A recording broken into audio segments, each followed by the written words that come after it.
Last week, a bunch of artificers went to bed one night and woke up the next morning as Wizards of the Coast. Yes, D&D Beyond has been acquired by Hasbro and WotC. So what does it mean for us now, and what could it mean for us in the future?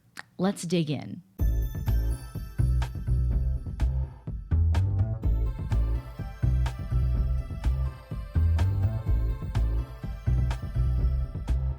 What's up, baby bards? I'm Anne Richmond, aka Hearthsinger, the head bard in charge round these parts, and I've seen a lot of different reactions to the acquisition of D&D Beyond by WotC, and they range from excitement to bewilderment. So I thought I would make this video with all of the collected information I have from all the different press releases and articles so that you can really get an understanding of what has happened and what we can expect in the future.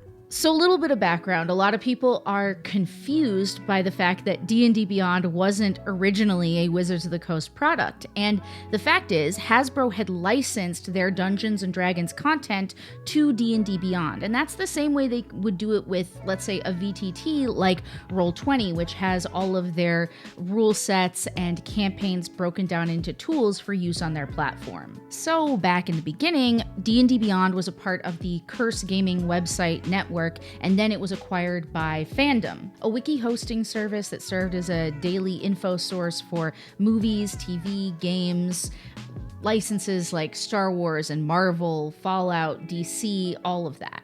So while D&D was providing the campaign content and the monsters and the rule set, D&D Beyond, their team was responsible for how we were viewing all of that data through a tool set, like the character creator or the encounter builder or the compendium of spells or magical items. Their goal was to create the ultimate interface that allows you to interact with everything that Dungeons & Dragons was publishing. The number one complaint that I've heard about D&D Beyond ever since launch is, why would I want to purchase all of my books twice? Okay, thanks, bye. Which I totally understand, but we also have to internalize this number, 10 million users, because that is what D&D Beyond is reporting as of the acquisition. I know that content sharing probably made this number possible because now people can go in as a party and agree to buy all the books and then have one account that shares it amongst everybody in that campaign. But they also have the ability to buy individual rule sets. Like, let's say I want to buy the backgrounds in one of the new books and I want to buy the subclasses or the new monsters or the new magic items.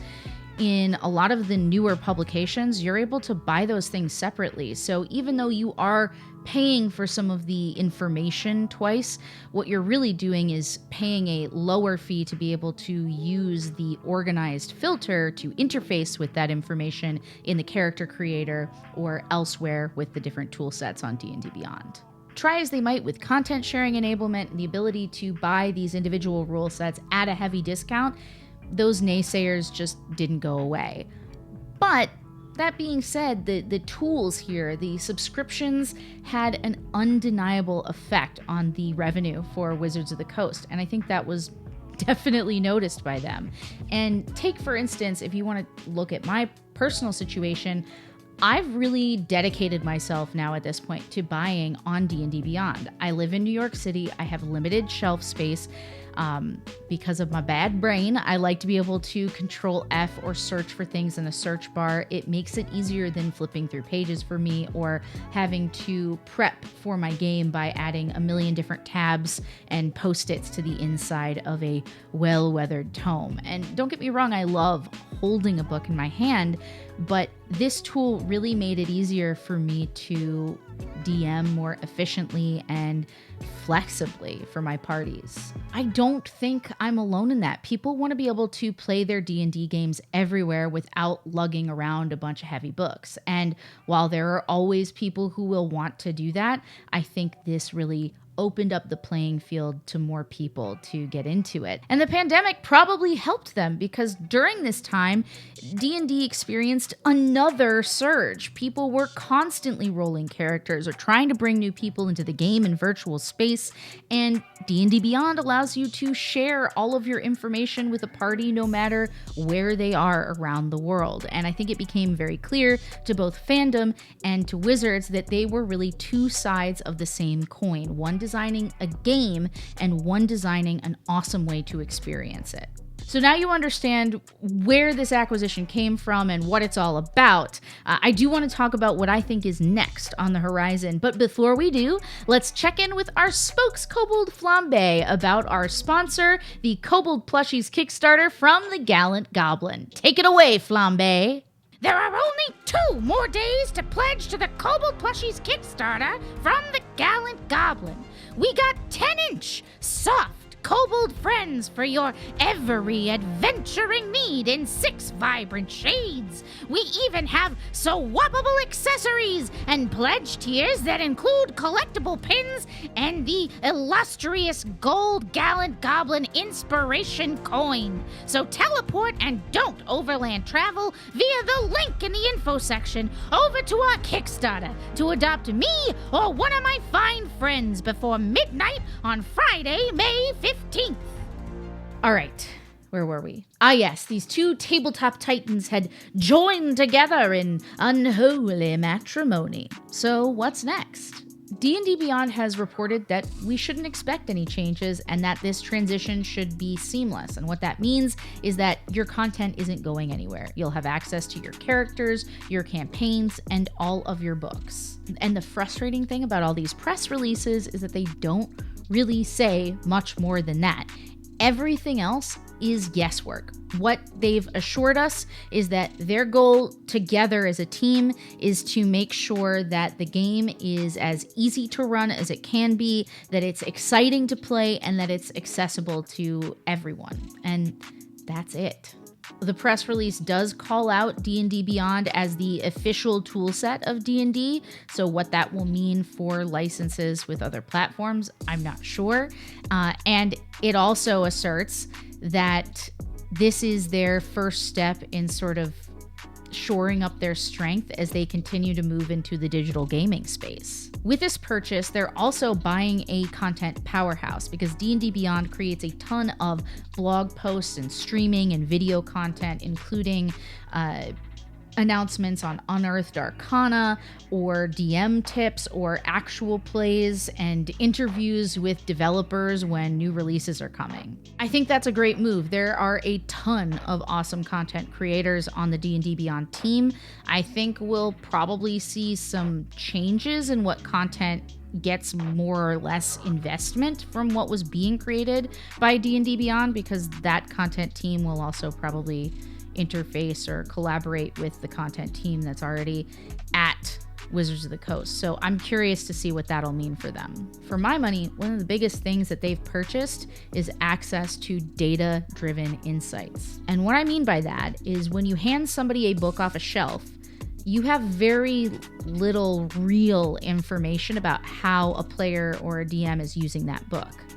But when they purchase it on D&D Beyond, and you can see how much time they're spending on each individual page or in each different section of a story, or how much time they're spending in each of their individual character sheets, or how many times a particular monster is searched, how much time people spend in the encounter once it's started running. I mean, all of these different things are going to teach them even more about how people play the game. And that means that what they create will reflect those insights and make it more engaging, potentially, for all of us. And of course, there has been speculation about whether or not now when you buy a physical copy of the book, you will be able to get that copy for free or for a huge discount on D&D Beyond, now that they're a part of the same entity. I think it's pretty unlikely that you'll be able to purchase a book at the store and then get access to it for free on D&D Beyond, just because it's very clear that so many people are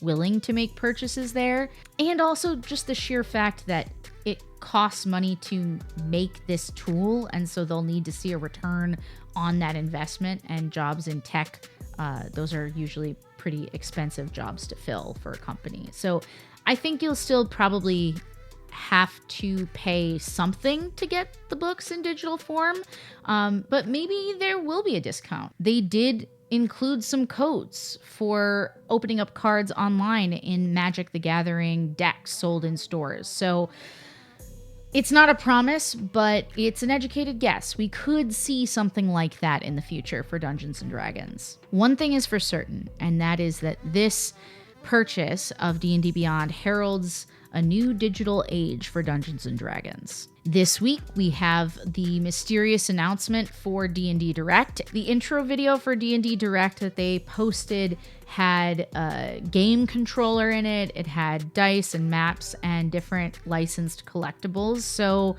while I don't know exactly what it will be until they tell us more on the 21st, my stab in the dark is that this is going to be a digital portal for all types of D&D products. It could be something like a game launcher or a launcher to a store that will grant you access to, when you buy your books, you would maybe buy them through D&D Direct, and then the tool set, right, would live in the D&D Beyond space once you purchased it there. It could also be where you're going to purchase Baldur's Gate 3 or any other further D&D game releases. It could have a host of different tabletop options. But my major guess is that this might be the announcement of Dungeons & Dragons' very own Virtual Tabletop. They've been laying the groundwork for years at D&D Beyond. All I can say is when the news drops, I will have information for you here as soon as possible. Let's roll with that assumption and assume it is the announcement of their Virtual Tabletop. What this would mean for platforms like Foundry and Roll20 and Fantasy Grounds, I'm not totally sure, because several of these different VTTs license Dungeons & Dragons content the same way that D&D Beyond used to. So, for instance, when I buy Curse of Strahd on Roll20, I get access to all of these pre-made tokens on each map ready to go, all of the handouts to share with my table. I cannot see a world in which previously made purchases become unavailable anymore, but it might be that they discontinue future support for those platforms so that the only way you could access their publications digitally would be through the D&D Direct Virtual Tabletop. Again, I don't know that's what it is, but that's kind of what I'm thinking. I don't think they'll ever take away things you actually purchased from other platforms. I think that would be a terrible thing to do PR-wise. But I think they are more likely to make you in the future go to one place to access new material. That's just my guess.